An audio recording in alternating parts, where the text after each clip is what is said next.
इन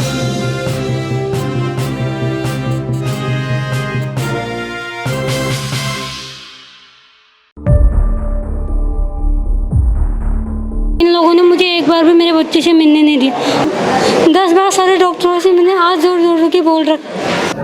यहाँ से रेफर होके यहाँ सुशीला तिवारी हल्द्वानी आया हुआ हूँ और कल से मेरे बच्चे को किसी भी चीज़ से कोई भी एक फिजिकल टच तक डॉक्टरों द्वारा नहीं किया गया, जबकि इसको रेफर वहाँ से इसको उसमें वेंटिलेटर में रखने के लिए भेजा गया था और मेरा बच्चा नहीं रहा। मैंने यहाँ पर मैम बैठी थी, डॉक्टर बैठी थी, उनको दिखाया कि बच्चा यहाँ पर हिकअप ले रहा है। उन्होंने बोला जब ये राउंड में आएंगे डॉक्टर तब जाके देखेंगे, और जबकि बच्चा इमरजेंसी का था। उनकी नर्स बोली ये रेफर का केस है, उसको लास्ट वाले में फेंक दो। मर्ज अगर लाइलाज हो तो कोई क्या करे, लेकिन जब बात बस में हो और फिर धरती के भगवान लापरवाह बन जाए तो जान चली ही जाती है।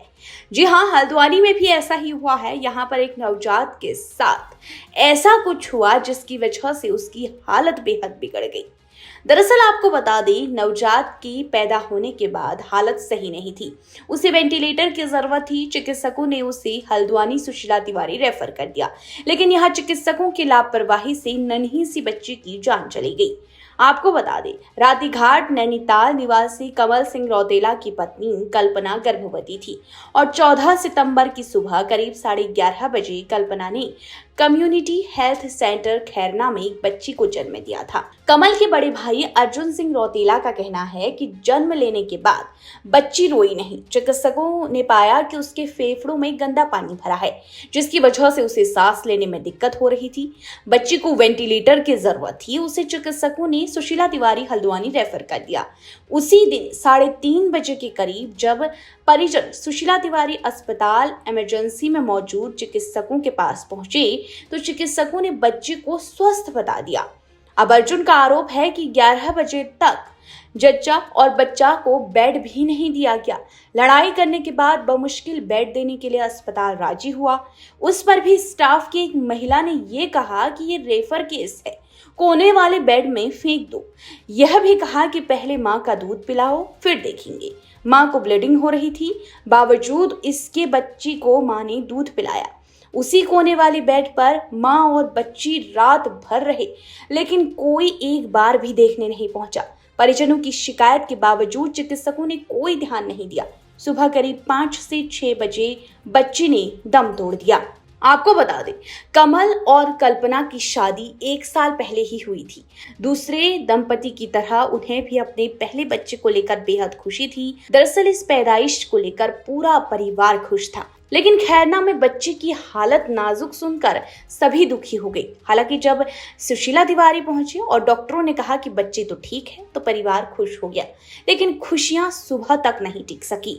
हल्द्वानी प्राचार्य के दखल के बाद प्रभारी MS शहजाद अहमद की अध्यक्षता में 4 डॉक्टरों की कमेटी बनाई गई है और पूरे मामले की जांच शुरू कर दी गई है, जिसके बाद स्टाफ, डॉक्टर और परिजनों से पूछताछ की गई। शहजाद का कहना है कि बच्चे को नहीं, मां को भर्ती कराया गया था और सुबह गाय का दूध पिलाने की वजह से बच्ची को रिएक्शन हो गया, जिसके चलते उसकी मौत हुई है। लेकिन परिजनों का आरोप है कि बच्ची ने सिर्फ मां का दूध ही पिया था और डॉक्टरों ने बच्ची को एक बार देखा तक नहीं। सारे डॉक्टरों से ऐसा बोल रखे हैं मुझे मेरे बच्चे से मिलना है, पर इन लोगों ने मुझे एक बार भी मेरे बच्चे से मिलने नहीं दिया। आज मुझे पता है ना कि मुझे कितना दुख हो रहा है माँ होके। जब एक दिन ये बोलेंगे ना तब इनको बड़ा दुख होगा कि 10 बार सारे डॉक्टरों से मैंने हाथ जोड़ जोड़ के बोल रखा चाहिए, बच्चे को देखना चाहिए। तो वेंटिलेटर में रखा है, हर थोड़ी देर में बच्चे को देखना चाहिए था। 2 घंटे 3 घंटे एक बार भी नहीं आए। कहा नीचे जाओ, इमरजेंसी वाले बोल देंगे ऊपर।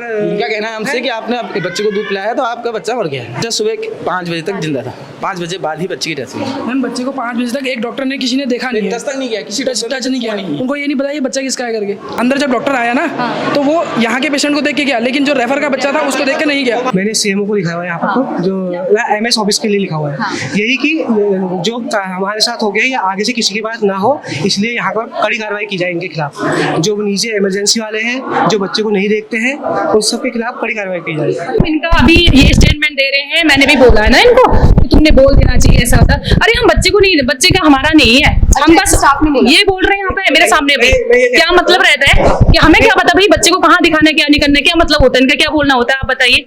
कि बच्चे को कह रहे हैं कि बच्चे emergency में लेके आ रहे हैं, हम उसको देखेंगे, उसकी माँ को देखेंगे, बच्चे का हमने नहीं, बच्चे नीचे देखा होगा इमरजेंसी में। तो देखा आपने, विडंबना भी कैसी है कि जिसे मरीज मानकर एक डॉक्टर ने रेफर किया, उसे दूसरे डॉक्टर ने ठीक मान लिया। खैरना से बकायदा पर्चे पर लिख कर रेफर किया गया। वजह भी स्पष्ट थी, लेकिन सुशीला तिवारी के चिकित्सकों को मां की हालत ज्यादा खराब लगी। शायद इसीलिए ही नन्ही सी जान कुछ कह नहीं पाई और मां को हो रही ब्लीडिंग में डॉक्टर बच्ची की हालत देख नहीं पाई और बच्ची ने दम तोड़ दिया। आपको बता दें, सुशीला तिवारी अस्पताल का ये पहला कारनामा नहीं है जब इस तरह की लापरवाही हुई है। अभी कुछ दिन पहले की बात है जब सुशीला तिवारी अस्पताल में एक मरीज जिंदा होने के बावजूद उसे मृत घोषित कर दिया गया था। इसी तरह कई मामले सामने आए हैं। अब देखना ये होगा कि इस मामले में आखिर क्या कुछ होता है।